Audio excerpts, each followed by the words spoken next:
Olá, terceiro ano, tudo bem? Vamos então para a nossa primeira aula de ciências dessa semana. Nós vamos começar na página 47, continuando, sobre reprodução dos animais. Hoje nós vamos falar um pouquinho como que são alguns animais que se transformam. Então vamos lá na página 47. Animais que se transformam. Vários tipos de animais passam por um processo chamado metamorfose. Você vai sublinhar essa palavrinha aí, vai pegar o seu marca-texto e sublinhar a palavrinha metamorfose. A palavra metamorfose significa mudança de forma e é exatamente isso que acontece com o corpo desses animais. Você vai sublinhar essa expressão aqui, ó, mudança de forma.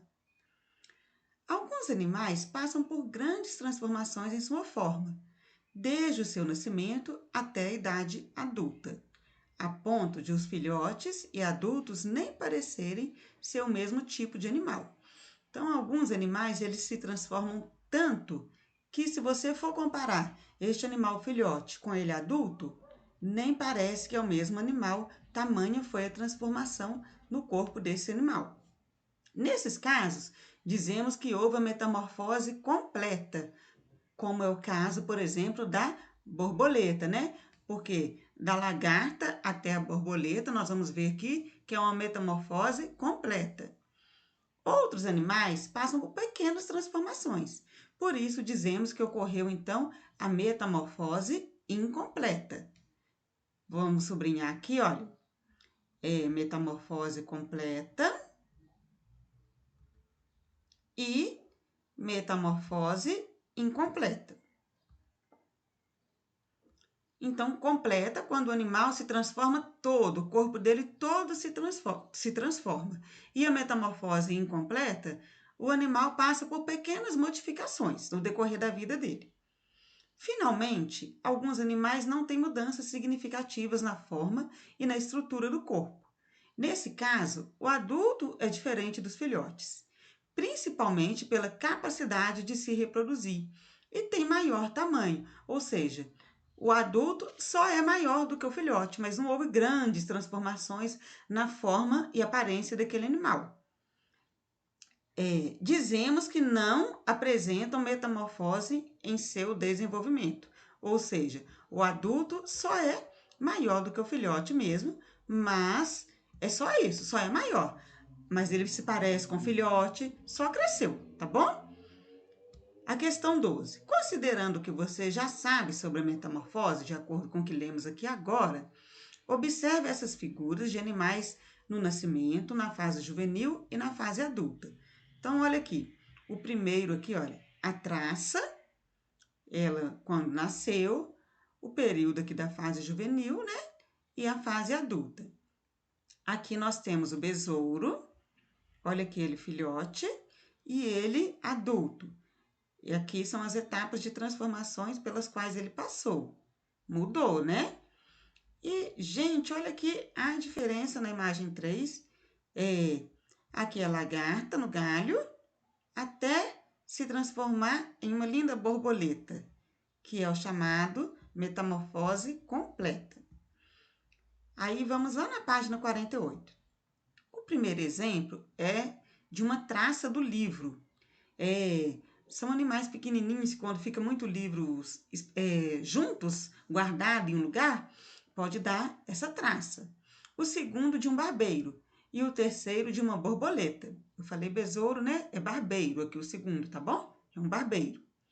Para cada um dos exemplos, indique se ocorreu a metamorfose completa, a metamorfose incompleta ou se não houve metamorfose. Então, vamos lá. No primeiro caso aí, no caso da traça, você vai colocar aqui o número 1, aí você vai colocar a traça, vai escrever traça.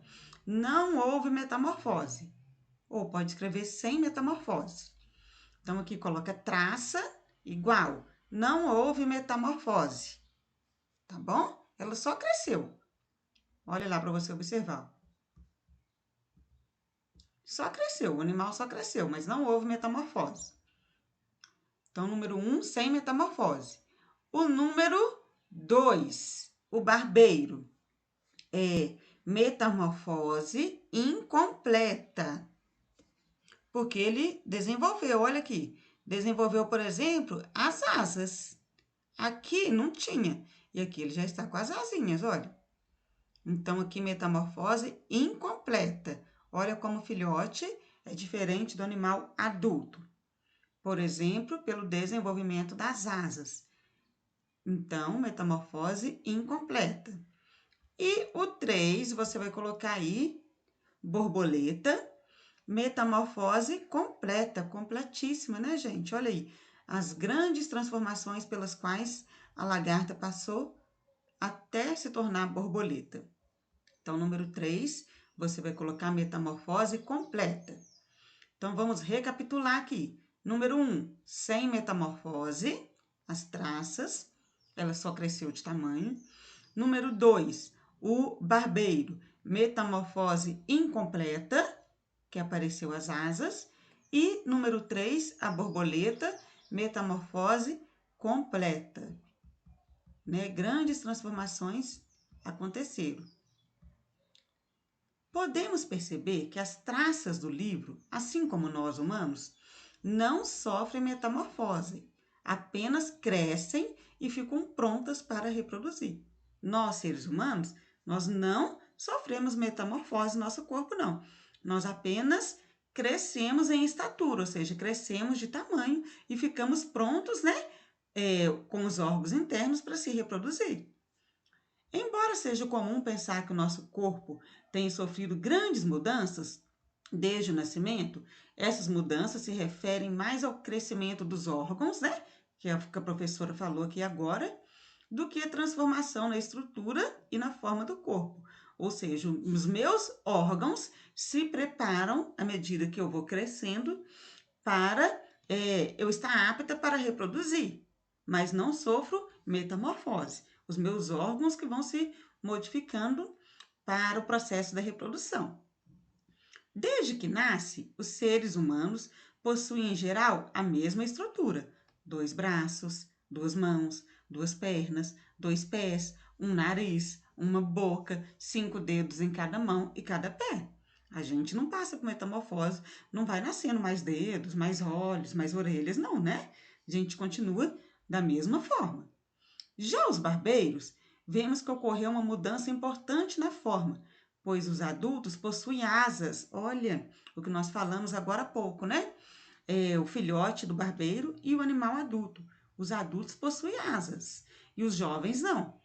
No entanto, como as estruturas básicas do corpo permanecem semelhantes, né? Ou seja, são parecidas, dizemos que os barbeiros apresentam metamorfose incompleta.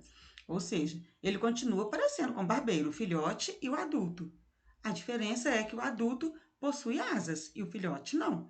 Então, metamorfose incompleta, né? Eu consigo identificar um filhote de barbeiro e consigo identificar um barbeiro adulto. Já no caso da borboleta é diferente, olha, ocorreu uma transformação, uma grande transformação. Por quê? Porque a lagarta é bem diferente da borboleta. Lagarta parece com borboleta?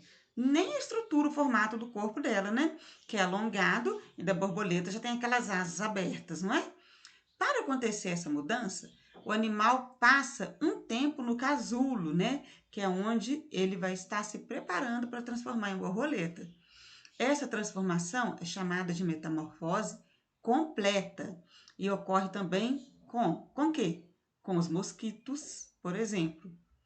Um ponto importante é que a fase adulta é sempre marcada pela capacidade reprodutiva, assim como nós, seres humanos, né? Ou seja, nessa fase, os indivíduos estão prontos para originar outros seres vivos. Na fase adulta, que é o que nós já vimos, né? Que um ser vivo só consegue originar outro ser vivo da mesma espécie. Nós vimos no início deste capítulo.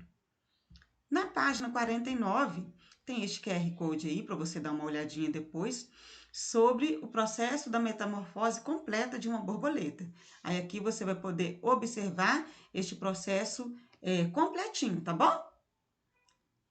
E vamos aqui, olha, na questão 13 da página 49. Olha aí essa figura. Vamos analisar a figura. A borboleta, olha aqui, colocou os ovos, né? A larva, aqui a pupa, né? E, aliás, né, gente, os ovos, né, da lagarta até se transformar na borboleta adulta. Olha aqui, os ovos, né, vai transformando na larva, na pupa, até se transformar na borboleta adulta. Aqui é o ciclo da borboleta, borboleta monarca, o nome dessa espécie. Sobre a situação representada, é correto afirmar que, letra A borboleta sofre metamorfose incompleta? Não, ela sofre metamorfose completa. Olha aqui a diferença aqui da larva para a borboleta. Ela sofre metamorfose completa. Letra B, podemos falar que a borboleta é ovípara? Sim. Olha os ovos aí, aqui. Então, podemos marcar a letra B aqui, que ela é ovípara. Letra C, as larvas da borboleta podem se reproduzir entre si, igual a esponja do mar? A larva pode reproduzir sozinha aqui, igual vimos semana passada com a esponja? Não, não pode, né? E letra D, a única diferença entre a larva e a borboleta se refere à presença de asas? Claro que não. Olha aqui a larva. Olha a borboleta, olha que diferença. São grandes diferenças, grandes transformações, né? Então, a correta é mesmo a letra B. E na página 50, este na ponta do lápis aqui nós não vamos fazer, porque precisaria, né, de um momento presencial que faríamos em grupo, sobre a metamorfose de outros animais. Então, nós vamos pular essa parte, tá bom? Mas você vai fazer um aprender divertido, bem legal aí do jogo da memória. Olha aqui, ao longo deste capítulo, você estudou diversos exemplos de animais e seus diferentes tipos de reprodução. Para aprender mais e se divertir, que tal brincar com o jogo da memória? Recorte as cartas do seu material complementar e chame um colega, o papai, a mamãe, um primo, um amigo, um vizinho aí para brincar com você. Vocês devem relacionar a imagem do animal com a informação correta sobre ele. Vamos ver como está esse jogo? Aqui nas páginas. Já achei aqui, olha. Depois lá da galinha cocota, lá na página 6, essa página 6 aqui, ó, no final do seu livro. Você vai recortar aqui as cartas, né, e as imagens. Tem o tubarão, a estrela do mar, sapo, mosquito, a lontra, o percevejo, a traça e o cavalo marinho. E aí você vai associar cada um. Qual que é ovovivíparo, que estudamos, qual que consegue se reproduzir sem gametas, qual é a fecundação externa, ou seja, a fecundação no ambiente, que tem a fecundação no ambiente e a fecundação dentro do corpo da fêmea, né? Qual tem metamorfose completa, qual que é vivíparo, possui metamorfose incompleta, qual que desenvolve sem metamorfose e qual que o macho carrega os ovos em uma bolsa.